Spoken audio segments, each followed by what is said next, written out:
সুপ্রভাত সকলকে। আর ধন্যবাদ। ধন্যবাদ এই কারণেই, কারণ আপনারা গত যারা আমার পুরী সিরিজের ভিডিও দেখেছিলেন এবং অনেকেই দেখেছিলেন, এবং সেটা আমার কাছে অনেকটাই আনএক্সপেক্টেড ছিল যে আপনারা ওইভাবে ভালোবাসা দেবেন, ওইভাবে দেখবেন। তো ওটা দেখেছেন বলে আমার সত্যি খুব ভালো লেগেছে। তো তাই জন্যই আমি ধন্যবাদটা দিয়ে আমি এই ভিডিওটা শুরু করলাম। আর আজকে হচ্ছে 7ই ডিসেম্বর 2024। তো ডিসেম্বর মাস পড়ে গেছে। তো ডিসেম্বর পড়ে গেছে মানেই আমরা যারা ভ্রমণ পিপাসু মানুষ তারা একটু তো ঘুরতে ইচ্ছা করেই।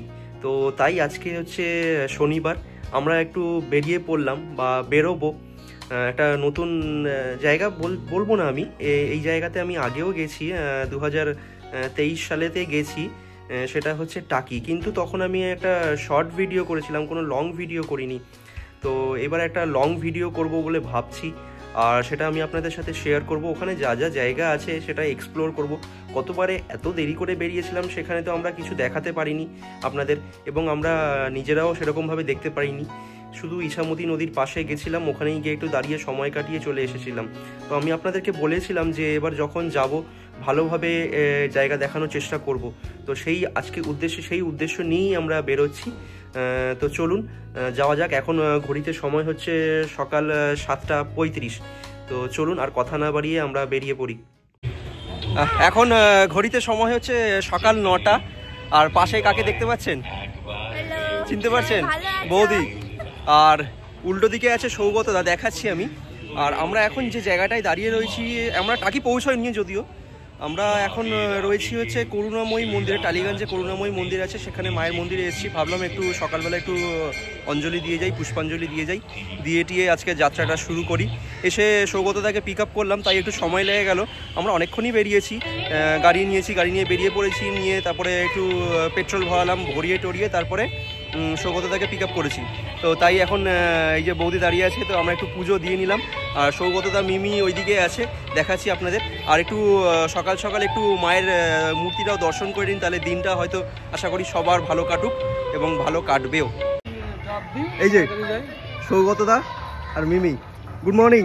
Very good morning. Good morning. Good morning. এক আলাদাই আনন্দ, আলাদাই শান্তি। এখন ঘড়িতে সময় 9:40 প্রায় বলতে পারেন।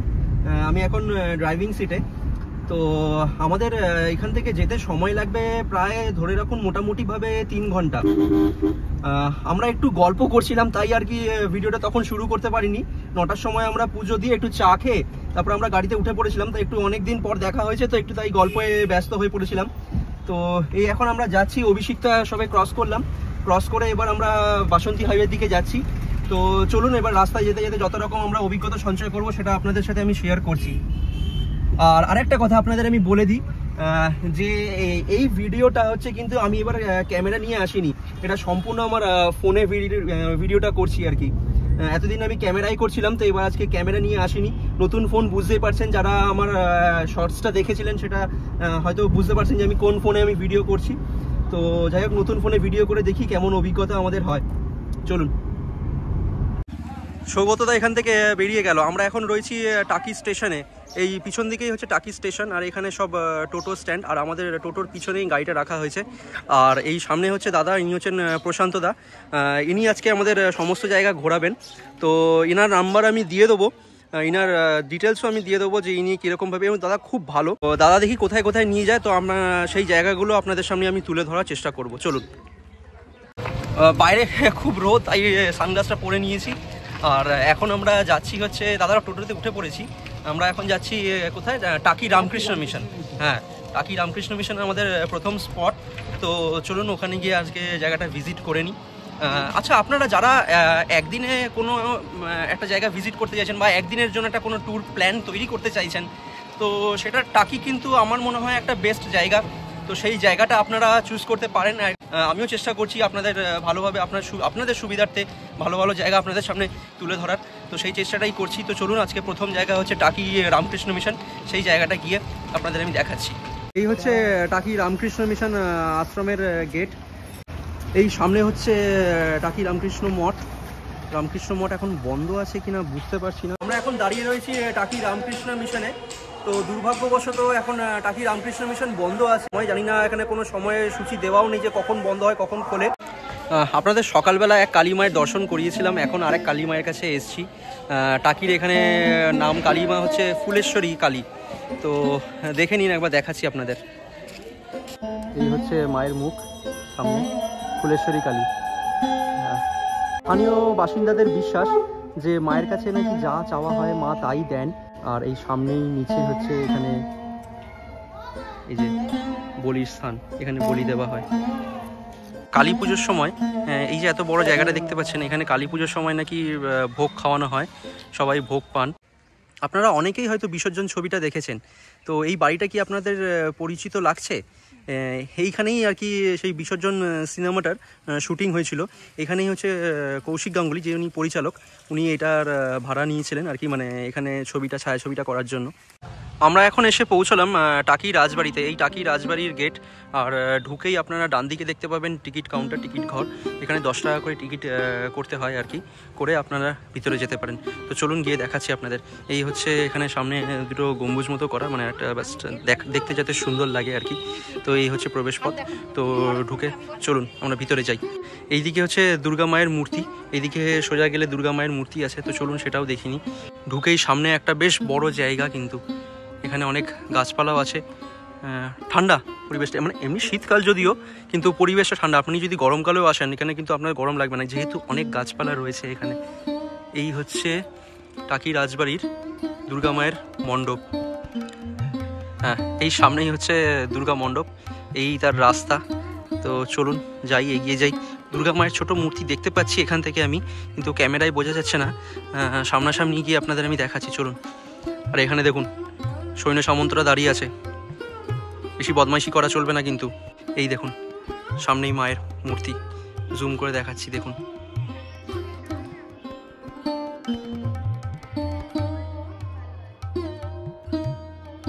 দেখুন ছোট্ট মূর্তি। বাহ, এই সময় যে ঠাকুরের দর্শন পেলাম এটাই অনেক বড়। তাহলে তো আমরা এই ঠাকুরের জন্য, দুর্গা ঠাকুরের জন্য তো আমরা 1 বছর অপেক্ষা করে থাকি যে মা কবে আসবেন। তো দেখে নিলাম এই সময়টি ঠাকুরকে। বাচ্চারা আসলে কিন্তু এখানে খুব আনন্দ পাবে। দেখুন এখানে পার্ক করে দেওয়া আছে, অনেক চড়ার জিনিস আর কি। দোলনা রয়েছে, ওটাকে কি বলে, স্লিপ রয়েছে।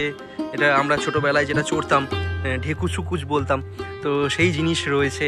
তো বেশ ভালো ফটো সেশন চলছে ওখানে। বাউন্ডারি ওয়াল মতো করে দেওয়া রয়েছে। এখানে কি রয়েছে জানি না, কি হয় এখানে। পরিষ্কার পরিচ্ছন্নই রেখেছে। এই যে দেখুন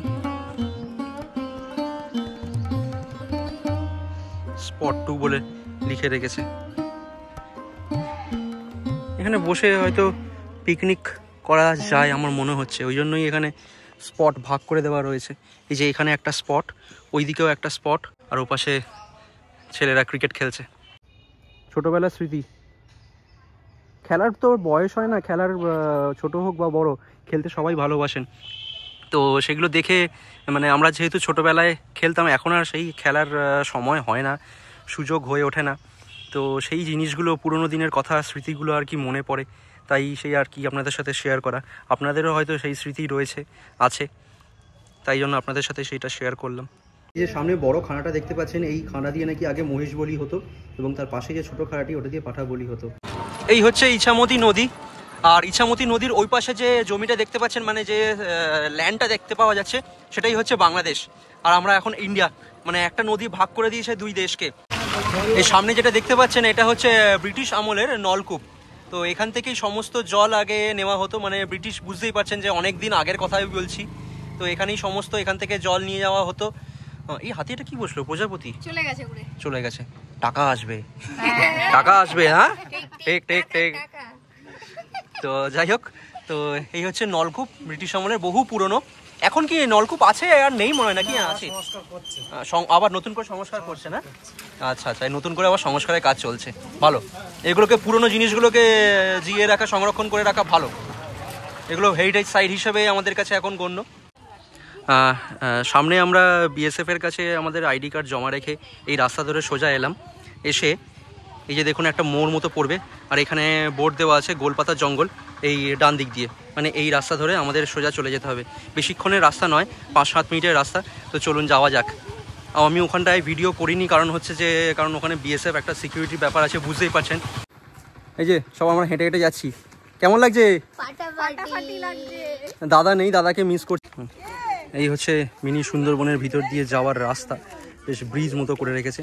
আমরা এই পাশ দিয়ে এলাম, এই পাশ দিয়ে এসে সোজা এদিক দিয়ে চলুন যাই।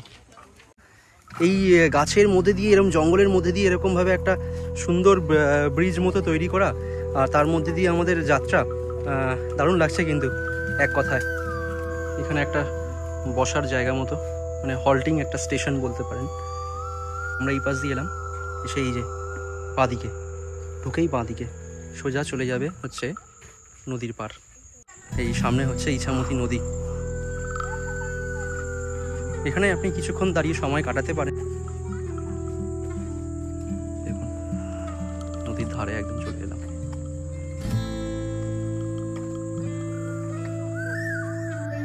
আমি এখানে একটা জিনিস দেখতে পেলাম, তাই ভাবলাম আপনাদের সাথে সেটা শেয়ার করি। দেখুন জিনিসটা দেখাচ্ছি, বুঝতে পারছেন? দেখুন কীরকম মনে হচ্ছে যেন বাঘের পায়ের ছাপের মতো, যেন মনে হচ্ছে যেন বাঘ যেরকম থাবা যেরকম হয় বাঘের, ঠিক সেরকমই লাগছে। কিন্তু যদিও এটা একটাই দেখতে পাওয়া যাচ্ছে, বাঘ হলে আরও সামনে থাকতো বা পিছনে থাকতো, কিন্তু সেটা নেই। এটা ফুল মতো কীরকম বড় ধরনের, বেশ এরকম বড়, শুকিয়ে গেছে, জানি না এটা কী জিনিস। এখানে এদিকে আছে টাওয়ার সাইড, এই রাস্তাটা সোজা। কি টাওয়ার আছে চলুন গিয়ে দেখি। এই হচ্ছে টাওয়ার, আমরা টাওয়ারের একদম টপে দাঁড়িয়ে রয়েছি। সেরকম কিছু এখান থেকে নেই, পুরো গাছগাছালিতেই ঢাকা। তো এই টাওয়ারটা যদি আরও একটু উঁচু হতো, আমার মনে হয়, নিজস্ব মতামত আর কি, তাহলে হয়তো এই ভিউটা পুরোপুরি পাওয়া যেত। জানি না এটা কেন উঁচু করেনি আরও, তো আমার মনে হয় উঁচু করলে ভালো হতো। যেহেতু ওপাশে বাংলাদেশ বর্ডার, সুতরাং সেটার কোনো একটা রেস্ট্রিকশন থাকতেও পারে, আমার সেটা জানা নেই। যদি উঁচু হতো ভালো লাগতো।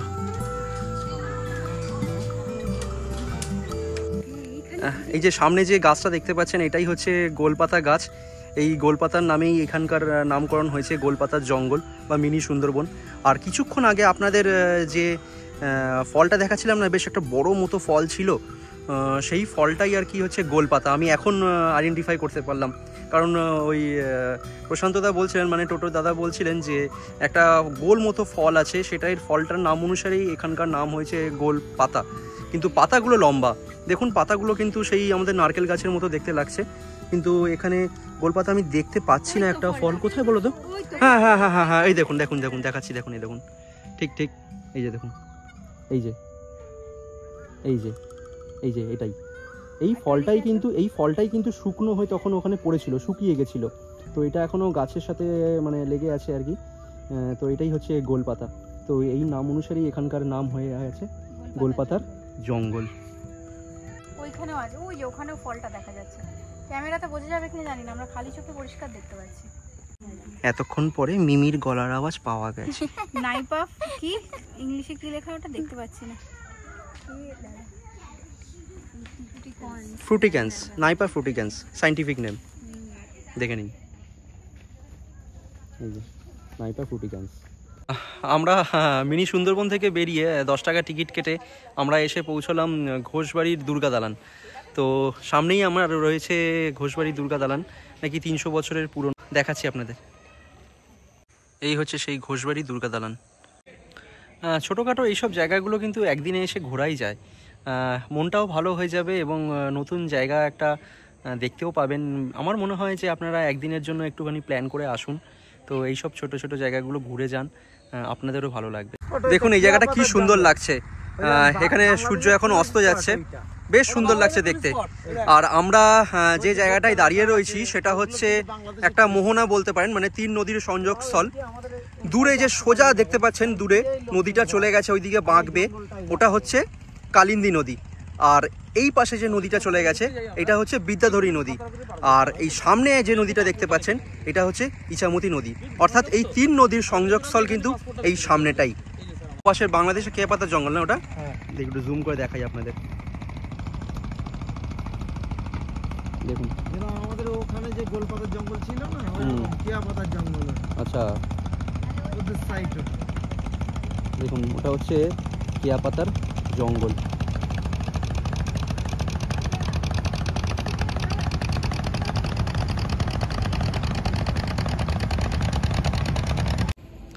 আমরা এসেছি ত্রিশক্তি মন্দিরে। ত্রিশক্তি মন্দিরের সম্বন্ধে একটু জেনে নিন। ত্রিশক্তি মন্দির সম্বন্ধে বলবেন এখানকার পুরোহিত মশাই, শুনে নিন আপনারা। আগে একটা কথা প্রচলিত আছে, কথাটা হলো সাতক্ষীরার মাটি, গোবরডাঙ্গার হাতি আর টাকির লাঠি বিখ্যাত। ঠিক আছে, এই ইছামতি নদীর ওপারটা হচ্ছে বাংলাদেশের সাতক্ষীরা। ওখানকার জমিদারের গর্ব হচ্ছে তার উর্বর মাটি, গোবরডাঙ্গার জমিদারের গর্ব হচ্ছে তার হাতি। আর টাকিতে জমিদার ছিল না, ছিল জমিদার গোষ্ঠী, অনেকগুলো জমিদার বাড়ি। এবার একটা কোশ্চেন আসেই যে এতগুলো জমিদার কি এক জায়গায় শাসন করতেন? না, এনাদের শাসন ক্ষেত্র ছিল ভিন্ন, কিন্তু ওনারা এক জায়গায় থাকতেন এবং কমন লাঠিয়াল করতেন ডাকাত আক্রমণ প্রতিহত করার জন্য। ওই জন্য টাকির লাঠি। আর টাকির জমিদাররা খুব কালচারাল ছিলেন। তার নিদর্শন হচ্ছে এইখানে যে একই জায়গায় government college, government school, government library তিনটা একসঙ্গে, ওনাদের পৃষ্ঠপোষণায়। আর ওই ওপাশে শঙ্কর রায়চৌধুরী জমিদারদের ছেলে, উনি তো সেনাবাহিনীর প্রধান ছিলেন। রাজা রামমোহন রায় বিখ্যাত হলেন সতীদাহ প্রথার এগেনস্টে তার আন্দোলনের জন্য, কিন্তু সতীদাহ প্রথার এগেনস্টে ফার্স্ট পিটিশনার ছিলেন টাকির জমিদার কালীনাথ মুন্সি। এই জমিদারদের কুলদেবী হলেন মা কুলেশ্বরী। কুলেশ্বরী কালীবাড়ি আছে ওপাশে 400 বছরের পুরনো। ওখানেই সাধন ভোজন করতেন হিজ ডিভাইন গ্রেস তন্ত্র সাধক সর্বানন্দ গিরি মহারাজ। তিনি 10 বছর আগে এই মন্দিরটা তৈরি করেন। যেই মাকে আপনাদের কালী বলে মনে হচ্ছে, উনাকে মূল ভাবনা কালী, কিন্তু উনার রূপের ভিন্নতার জন্য উনার নাম অন্য। উনি হচ্ছেন সেই কুলেশ্বরী মায়ের প্রতিরূপ। কুলেশ্বরী কেন আমি কালী বলতে পারছি না? রূপের ভিন্নতা কোথায়? মহাদেবের মাথাটা উল্টো দিকে আছে, মহাদেবের মাথাটা উল্টো দিকে আছে। সোজা থাকে মায়ের ডান হাতের নিচে দেখো, এখানে মহাদেবের মাথাটা বাঁ হাতের নিচে। আর আপনার বাঁ দিকে নীল রঙের যে মা, উনি হচ্ছেন বিদ্যার আদি দেবী। সরস্বতী কিন্তু বিদ্যার আদি দেবী নন, বিদ্যার আদি দেবী ছিলেন ভদ্রকালী বা নীল সরস্বতী, যার জন্য আমরা সরস্বতী পুজোর অঞ্জলির মন্ত্র বলি সরস্বতী নমো নিত্যম ভদ্রকাল্যই নমো নমঃ। সেই ভদ্রকালী, বাচ্চারা পড়াশোনা করছে না, চঞ্চল, মাথায় রাখতে পারছে না, তখন এই নীল সরস্বতী বা ভদ্রকালীর পুজো করা হয়। আর আপনার ডান দিকে হলুদ রঙের যে মা, উনি হচ্ছেন তন্ত্রশাস্ত্রের মোস্ট পাওয়ারফুল দেবী। Without her permission and blessing nobody can enter into tantra. তন্ত্র সাধনায় প্রবেশ করতে গেলে ওনার পারমিশন লাগবে। উনি হচ্ছেন মা বগলা, কেউ বগলা মুখী বলেন, কেউ বগলা সুন্দরী বলেন। এই পাশে দুই মা যেমন সোজা তাকিয়ে আছেন, মা বগলার দৃষ্টিটা বাঁকা, কারণ ওই পাওয়ারটা আমরা নিতে পারবো না বা সহ্য করতে পারবো না। মা বগলার প্রিয় কালার হচ্ছে ইয়েলো, হলুদ ফুল, হলুদ ফল, হলুদ শাড়ি। প্রিয় বার হচ্ছে মঙ্গলবার। এখন ঘড়িতে সময় হচ্ছে দেখে নিন 5:30, মানে সন্ধ্যে 5:30। আমরা লাঞ্চ, ডিনার বা সন্ধ্যেবেলার স্ন্যাক্স যাই বলুন না কেন, আমরা এখন সবে শুরু করছি। তো সারাদিন ঘোরার পরে আর সময় পাইনি, তো ভাবলাম ভালো করে আগে ঘুরে নিই, তারপরেই এইসব খাওয়া দাওয়া যা হবে দেখা যাবে। তো এখন রয়েছে এই সামনে আমাদের fried rice, mixed fried rice, আর বৌদি আর মিমির হচ্ছে শেজওয়ান রাইস, তাই তো, আর ড্রাই চিলি ফিশ আছে এবং 2টো ড্রাই চিলি চিকেন। আমরা এইভাবেই ঘুরে বেড়াবো সঙ্গে আপনাদেরকে নিয়ে। যদি ভিডিওটি ভালো লেগে থাকে তাহলে অবশ্যই লাইক, শেয়ার এবং সাবস্ক্রাইব বাটনটা অবশ্যই ক্লিক করবেন এবং পাশে থাকা বেল আইকনটি অবশ্যই ক্লিক করে দেবেন, যাতে আমি যখনই যা ভিডিও দিই না কেন তার নোটিফিকেশন সাথে সাথে আপনাদের কাছে পৌঁছে যাবে। তাই আজকের ভিডিও আমি এখানেই শেষ করছি। আবার আপনাদের সাথে দেখা এর পরের কোনো এক ভিডিওতে। ততদিন ভালো থাকবেন, সুস্থ থাকবেন।